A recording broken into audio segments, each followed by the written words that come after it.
आदरणीय प्रधानमंत्री जी के स्मार्ट पुलिसिंग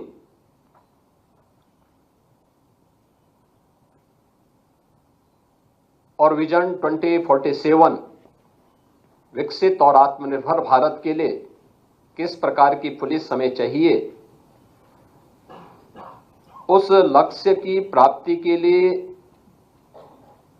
पिछले 2 दिनों के अंदर जो रोड मैप यहां तैयार किया गया है वह अत्यंत महत्वपूर्ण होगा। और इसके लिए जिन 11 सत्रों पर हम लोगों ने यहां पर विचार किया है, उसको नजदीक से देखा है, वह हमारी भावी कार्य योजना को भी और भावी रणनीति का भी एक महत्वपूर्ण दस्तावेज साबित होने वाला है। और इसलिए मैं उन सभी प्रस्तुतियों के लिए जो अलग अलग प्रेजेंटेशन के माध्यम से अलग अलग वक्ताओं ने यहां पर 11 सत्रों के माध्यम से, जिसमें लगभग 55 के आसपास वक्ताओं ने अपने विचार यहां पे रखे हैं, उन सभी को भी अपने महत्वपूर्ण विचारों से अवगत कराने के लिए मैं हृदय से धन्यवाद देता हूं। आज का यह अलंकरण समारोह भी उत्तर प्रदेश पुलिस और उससे जुड़े हुए विभिन्न विंग्स के हमारे उन अधिकारियों के सम्मान का भी समारोह है, जिन्हें हमें अलग अलग वर्षों में मुख्यमंत्री के उत्कृष्ट अलंकरण से सम्मानित किया गया है। मैं उन सभी पुलिस कार्मिकों और अधिकारियों को हृदय से बधाई देता हूं, जिन्हें 2023-24, 24-25 और 25-26 के यह मुख्यमंत्री उत्कृष्ट अलंकरण से अभी यहां पे सम्मानित किया गया है। मैं उनको और उनकी पूरी टीम को, उनके परिवार के सभी सदस्यों को इस अवसर पर हृदय से अपनी बधाई देता हूं, अपनी शुभकामनाएं देता हूं। पिछले 2 दिनों से देश की आबादी के सबसे बड़े राज्य उत्तर प्रदेश में पुलिस मंथन के इस विशेष कार्यक्रम को हम लोगों ने आगे बढ़ाया है। और आप जानते हैं कि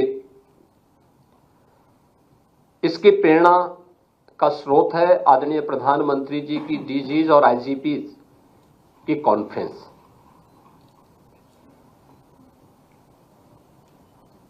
अलग अलग क्षेत्र में क्या नवाचार हो सकते हैं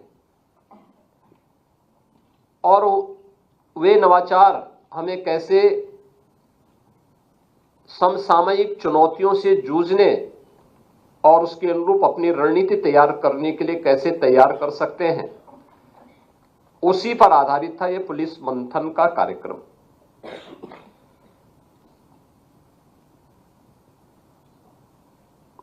सबसे अच्छा रहा कि इस पूरे 2 दिवसीय सत्र के दौरान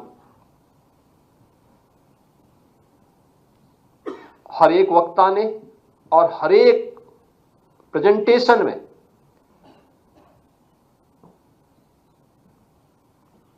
टाइम और स्पेस दोनों का ध्यान रखा। यानी जिसे आप कह सकते हैं कि यूपी पुलिस अपने समय के प्रति समयबद्ध है, यह उसका एक उदाहरण यहां पर देखने को मिला है, जिसमें प्रस्तुतिकरण के जो आधार थे, बीट पुलिसिंग, यानी हमारा आधार क्या है, वहां से प्रारंभ हुआ। और उसका एक सफलतम उदाहरण हमारे सामने 2020 में प्रारंभ हुआ मिशन शक्ति का कार्यक्रम है, जिसके रिजल्ट भी वहीं पे प्रस्तुत किए गए थे कि हमने 5th एडिशन में क्या सफलताएं प्राप्त की। इसके उपरांत महिला और बाल सुरक्षा से संबंधित जो अपराध हैं, मानव तस्करी से जुड़े हुए जो चुनौतियां हैं हम सबके सामने, इससे संबंधित एक यहां पे सत्र हुआ था। तीसरा जो सत्र हुआ था वो थाना प्रबंधन और उन्नयन से संबंधित था। आगे की कार्य योजना को भी आगे बढ़ाने का एक कार्यक्रम हुआ। पुलिस कार्मिकों के लिए पिछले कुछ समय से हम लोगों ने क्या किया और आगे क्या हमें करना चाहिए, क्योंकि एक समय रहा होगा जब कम मानव संसाधन से इतने बड़े राज्य की व्यवस्था का संचालन हो सकता रहा होगा, लेकिन आज के परिप्रेक्ष्य में 4 लाख की सिविल पुलिस, उनके लिए उस प्रकार का इंफ्रास्ट्रक्चर, उस प्रकार की सुविधाएं चाहिए और उसके लिए यहां पे मानव संसाधन के विकास के लिए, उनके कल्याण के लिए हमारी क्या कार्य योजना होनी चाहिए और कैसे हम इसके अनुरूप अपनी आगे की रणनीति तैयार कर सकते हैं, इस पर भी विचार हुआ। लेकिन साथ साथ पुलिस बिहेवियर को लेकर के, उनकी ट्रेनिंग को लेकर के भी यहां पर महत्वपूर्ण प्रस्तुतियां हम सबके सामने प्रस्तुत किया गया। प्रोसिक्यूशन और कारागार के बारे में भी यहां पे एक महत्वपूर्ण सत्र आयोजित हुआ। CCTNS 2, न्याय संहिता और फॉरेंसिक पर आधारित भी एक महत्वपूर्ण सत्र हम सबके सामने यहां पर था, जिस पर इसके जो अधिकृत वक्ता थे, उस फील्ड के एक्सपर्ट थे, उन्होंने भी अपने महत्वपूर्ण विचारों से इस पूरे कार्यक्रम को और रोचक बनाने में अपना योगदान दिया। आज द्वितीय दिवस में 4 महत्वपूर्ण सत्र हुए हैं, जिनमें प्रातःकाल 8 बजे से लेकर के 10:30 बजे के बीच में आपदा प्रबंधन, सिविल डिफेंस एवं होमगार्ड्स, क्राउड मैनेजमेंट से संबंधित यह महत्वपूर्ण सत्र यहां पे संपन्न हुआ और इसके प्रांत इंटेलिजेंस और उसकी चुनौतियां, जैसे सोशल मीडिया, NGOs की भूमिका, नेपाल की सीमा, उत्तर प्रदेश राज्य की हमारी जो सीमा है उसकी खुली सीमा, आतंकवाद निरोधन, मादक द्रव्य, गौ तस्करी और संगठित अपराध पर केंद्रित ये 4 महत्वपूर्ण सत्र आज यहां पे संपन्न हुए हैं। और मैं कह सकता हूं कि जो 11 सत्र हैं, यह विकसित भारत के प्रधानमंत्री जी के विजन को 2047 में भारत विकसित भारत हो, आत्मनिर्भर हो, स्वाभाविक रूप से ये केवल भारत सरकार का ही इसके लिए रोड मैप नहीं होना है, राज्य सरकारों की भी अपनी भूमिका है। और जो मैंने कल अपने प्रारंभिक उद्बोधन में भी इस बात को कहा था कि हमारा परसेप्शन 8 साढ़े 8 वर्षों में बदला है, लोगों की हमारे प्रति धारणाएं बदली हैं। आप याद करिए, अगर उत्तर प्रदेश में ऐसे ही दंगे होते, ऐसे ही गुंडागिर्दी होती, अराजकता होती, महीनों महीनों कर्फ्यू रहता, क्या हमारे बारे में धारणाएं बदल जाती?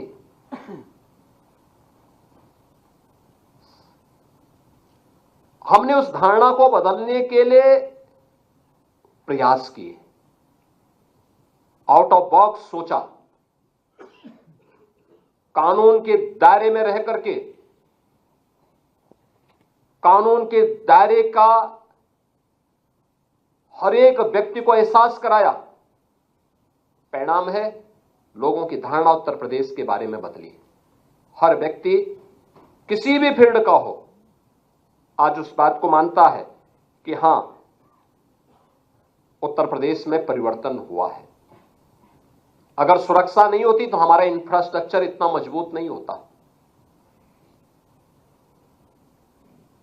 देश के अंदर एक्सप्रेसवे, आज मैं दावे के साथ कह सकता हूं कि उत्तर प्रदेश देश के अंदर 55% एक्सप्रेसवे उत्तर प्रदेश के अंदर है। उत्तर प्रदेश के अंदर, और पिछले 9 वर्षों के अंदर ये सभी एक्सप्रेसवे तैयार किए गए हैं।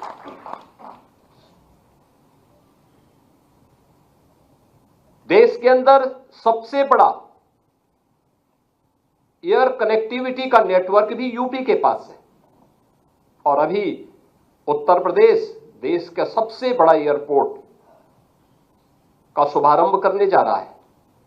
इसी अगले महीने ही यह शुभारंभ हो जाएगा। देश का सबसे बड़ा रेल नेटवर्क भी यूपी के पास है, 16,000 किलोमीटर का रेल नेटवर्क। सबसे ज्यादा शहरों में मेट्रो का संचालन, पब्लिक ट्रांसपोर्ट की सुविधा उत्तर प्रदेश के अंदर है। देश के अंदर पहली रैपिड रेल और देश का पहला वाटरवे यह यूपी के अंदर आज संचालित हो रहा है। ये प्रयास करने से आगे बढ़ा है, लेकिन उसकी नींव है आज हर व्यक्ति यहां आता है, हर व्यक्ति निवेश करने को तैयार है। इसलिए क्योंकि उसको लगता है कि सुरक्षा है, उसको लगता है कानून का राज है, कोई चीटिंग नहीं होगी, किसी भी स्तर पर धोखा नहीं होगा, सुरक्षा का एहसास होता है। और उसके लिए जब उस प्रकार का वातावरण बनाया गया तो वह व्यक्ति इसके लिए तैयार हो पाया। और इसीलिए आज यहां निवेश भी है तो उसके अनुरूप हमने एम्प्लॉयमेंट भी दिया है। आप देखिए कितना पारदर्शी तरीके से हमने किसी का चेहरा नहीं देखा, किसी की जाति नहीं देखी, किसी का मत और मजहब नहीं देखा। अगर योग्य है ये उसका अधिकार है। वेलफेयर की स्कीम में अगर वो यूपी का नागरिक है, यूपी में रहता है, भारत का नागरिक है, उसको वेलफेयर स्कीम का लाभ मिलना चाहिए। लेकिन जहां पर किसी ने कानून को ठेंगा दिखाने का प्रयास किया तो कानून ने उसको उसी प्रकार से उसकी गिरेबान को पकड़ने का काम भी किया है। और यह उत्तर प्रदेश ने करके दिखाया है आज, जिसका उदाहरण देश के अंदर अलग अलग राज्यों में भी लोग उदाहरण के रूप में प्रस्तुत करने का प्रयास कर रहे हैं। लेकिन वहां पर भी मीडिया, हम नहीं बोल रहे हैं लेकिन मीडिया उसको बोलते हैं यूपी मॉडल आ गया।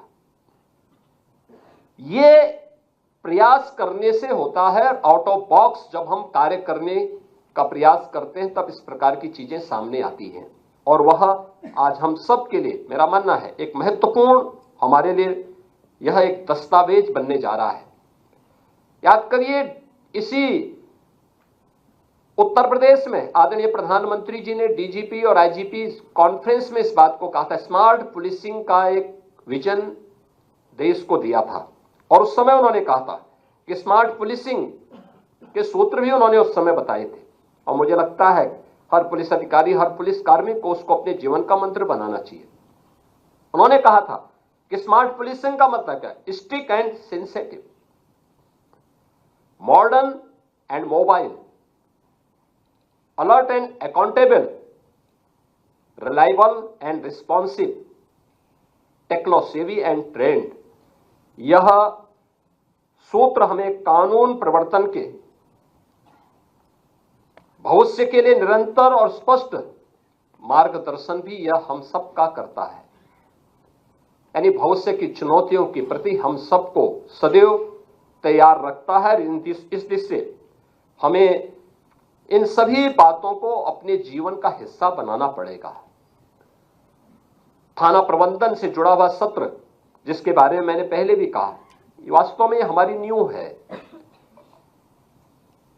हमारा व्यवहार कॉमन मैन के प्रति क्या है, ये केवल हमारी संवेदनशीलता को ही प्रदर्शित नहीं करता, हमारे लिए ह्यूमन इंटेलिजेंस का भी वह एक माध्यम बनता है। मैं आपको बताऊं, मेरे सामने, मेरे पास जितनी भी सूचनाएं आती हैं, ज्यादातर मैं ह्यूमन इंटेलिजेंस के माध्यम से मुझे जमीनी हकीकतों की जानकारी मिल पाती है, क्योंकि मैं इसीलिए जनता दर्शन कार्यक्रम में नियमित रूप से जाता हूं। एप्लीकेशन उसकी वो शिकायत नहीं करता, और मुझे इस चीज पे अचानक मुझे अच्छा नहीं लगता जब कोई किसी एक दूसरे की शिकायत करता है, लेकिन मैं उसकी एप्लीकेशन को देख करके, उसकी प्रार्थना पत्र को देख करके, उसकी पीड़ा को देख करके समझ सकता हूं कि जमीनी धरातल पर क्या हो रहा है, और जमीनी हकीकत के बारे में मुझे जानकारी मिलती है। और इसलिए ह्यूमन इंटेलिजेंस यह आज हम सब का एक सबसे बड़ा हथियार है, और इसका हम बेहतर तरीके से उपयोग कर सकते हैं। इसके लिए हमें संवाद बनाना पड़ेगा।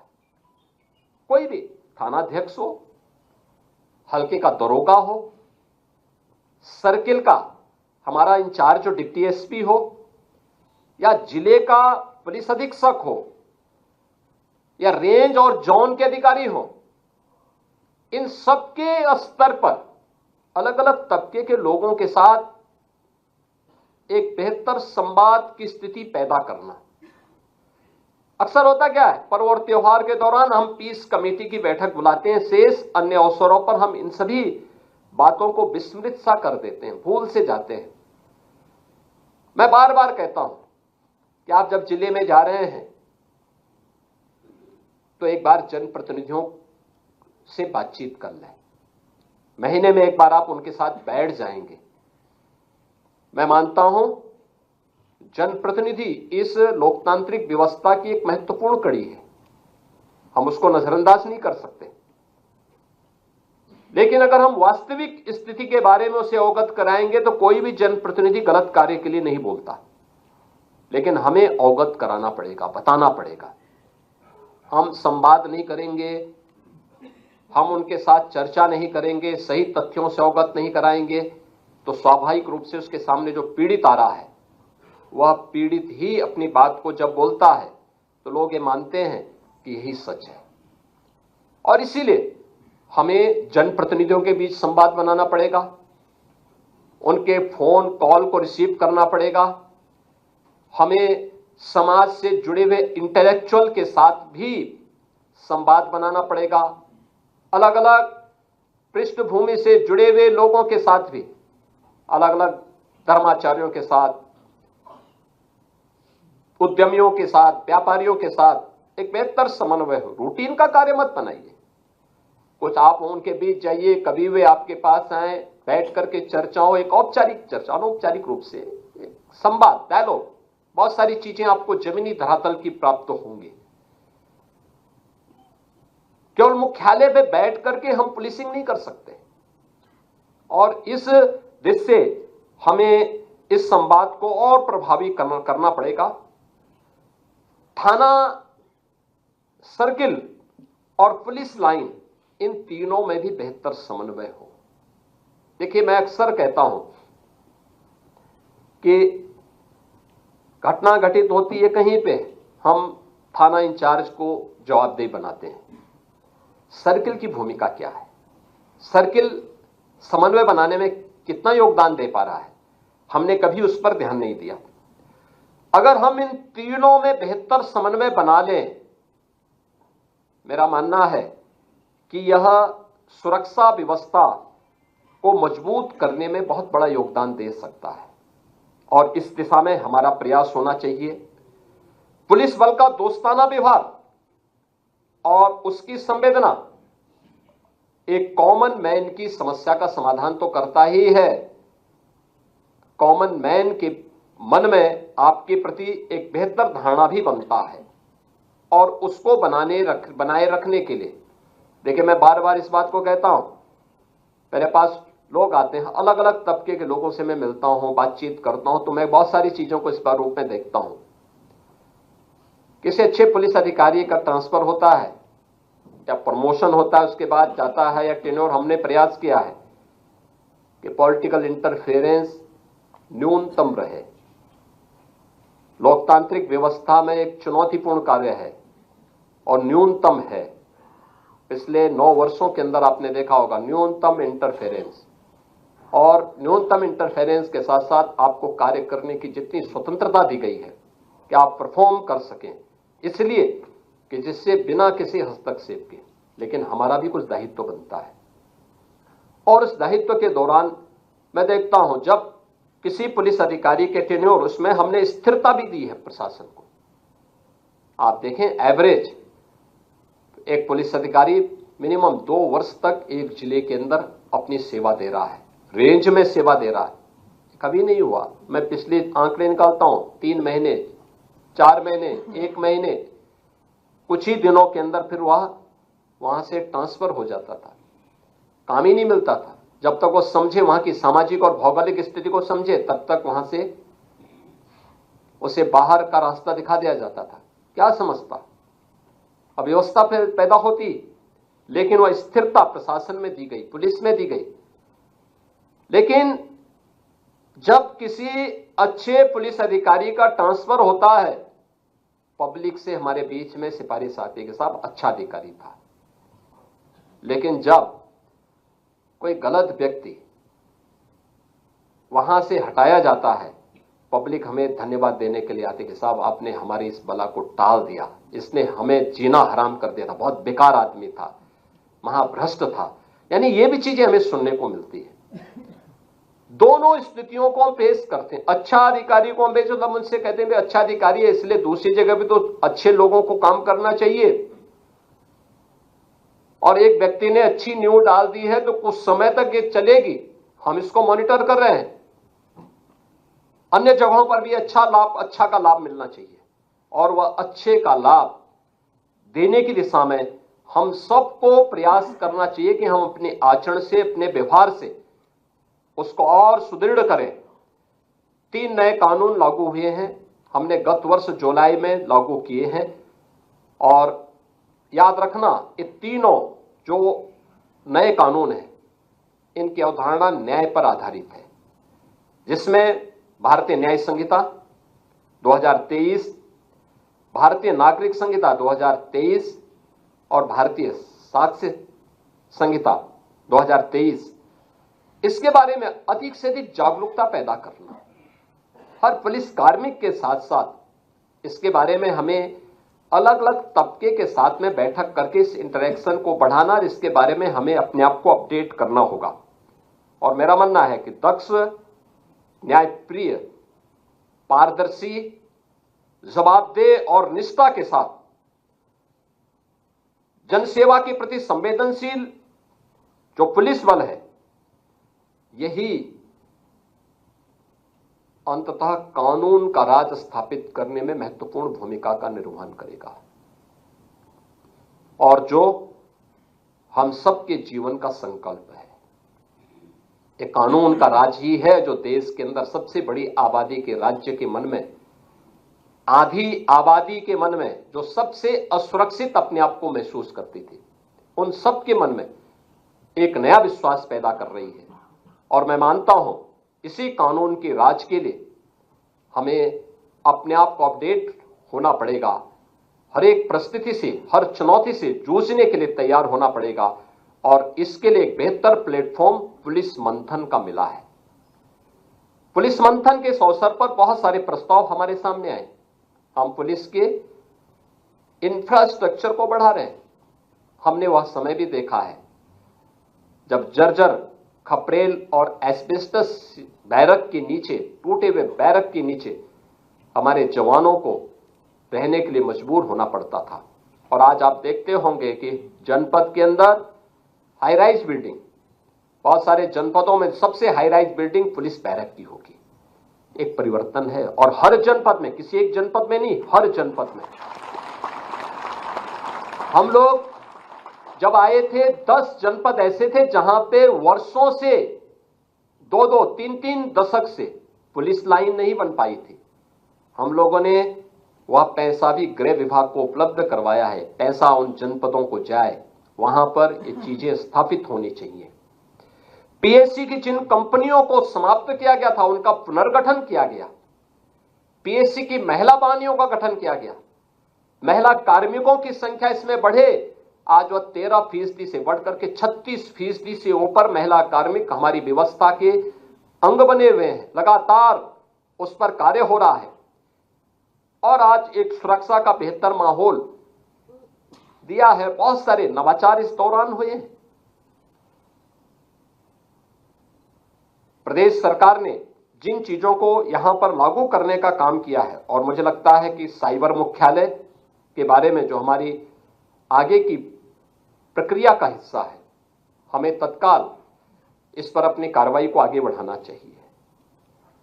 हर पुलिस कमिश्नरेट का अपना एक अच्छा भवन हो, उसके मानकीकरण की दिशा में अविलंब निर्णय लेते हुए इस कार्य को आगे बढ़ाना पड़ेगा। मॉडल थाने शहरी क्षेत्र में, ग्रामीण क्षेत्र में किस प्रकार के होने चाहिए, हमें उसके बारे में अपने आप को तैयार करना चाहिए। प्रदेश के अंदर हमें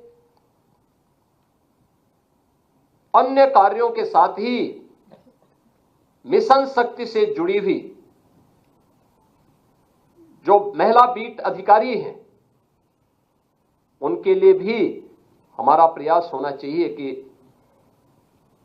यक्स ऐप के साथ तो सब जुड़ेंगे ही, हर कार्य को वे अपडेट करेंगे ही, लेकिन स्कूटी उन्हें उपलब्ध हो और इस कार्यक्रम को हम तेजी के साथ आगे बढ़ा सकें, यह आज की आवश्यकता है। बीट लेवल पर जो हमारे आरक्षी काम करेंगे, उनके पास उस प्रकार के संसाधन हो जिससे उसे आज के समय में केवल उधार के बल पर या साइकिल से अपनी यात्रा तय करने के लिए मजबूर न होना पड़े या अन्य गलत स्रोत से वह पैसा न आहरित करें। इन सभी बातों को हम ध्यान रखें, इन पर हम लोग अवश्य विचार करके तत्काल हमें निर्णय लेने पड़ेंगे। और मेरा मानना है कि जो 2 दिवसीय पुलिस मंथन का एक कार्यक्रम है, यह एक बहुआयामी और बहुपक्षीय सत्रों के रूप में आदरणीय प्रधानमंत्री जी के विजन 2047 की दृष्टि से अत्यंत महत्वपूर्ण सत्र रहा है और इसको हमें प्रत्येक वर्ष के कैलेंडर का एक पार्ट बनाना चाहिए। हर वर्ष हमारा प्रयास होना चाहिए कि जो विषय हमने लिए हैं, हर वर्ष वो विषय लेने आवश्यक नहीं, हां, समय समय पर जो भी यहां की जिन मुद्दों पे चर्चा हुई है उसको फॉलोअप करने की व्यवस्था तो होनी चाहिए। संबंधित विभागों के द्वारा उसको फॉलोअप, कितना हम आगे बढ़े हैं उस पर चर्चा करना।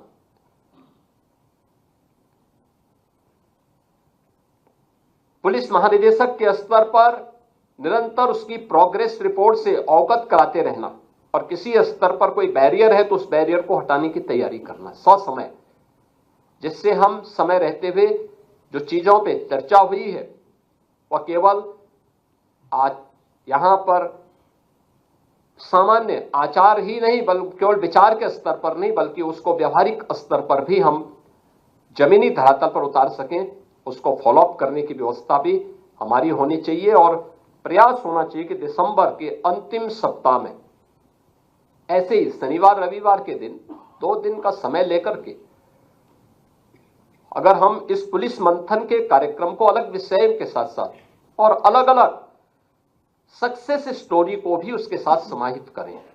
जैसे कुछ अच्छे उदाहरण प्रस्तुत हुए थे। सीपी आगरा ने आगरा की उस घटना का उल्लेख किया था जो वहां पे कन्वर्जन के साथ साथ नेशनल सिक्योरिटी के लिए एक थ्रेट आगरा से देखने को मिला था।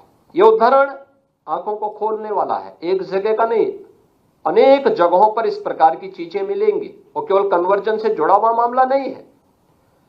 और राष्ट्रीय सुरक्षा के सामने पैदा की जाने वाली आने वाली चुनौतियां हैं और इन सभी पर आने वाले समय में हमें अपने आप को तैयार करना होगा। और पहले से ये प्रेजेंटेशन जो मैंने पहले भी कहा कि टाइम एंड स्पेस का पूरा ध्यान रखा गया। यानी अक्सर होता है कि कोई व्यक्ति महाकाल का शिकार क्यों होता है, क्योंकि वह काल का ध्यान नहीं देता है।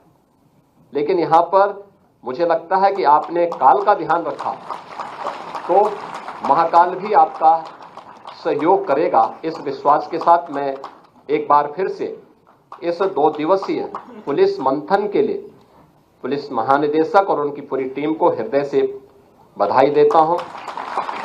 उन सभी अधिकारियों को जिन्होंने और उन एक्सपर्ट्स को भी धन्यवाद देता हूं जिन्होंने अपने प्रस्तुतिकरण को यहां पर बेहतरीन तरीके से समयबद्ध तरीके से आगे बढ़ाया है।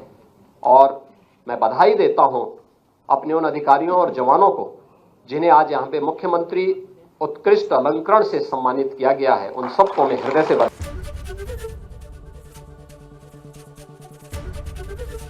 एबीपी गंगा, खबर आपकी, जुबान आपकी।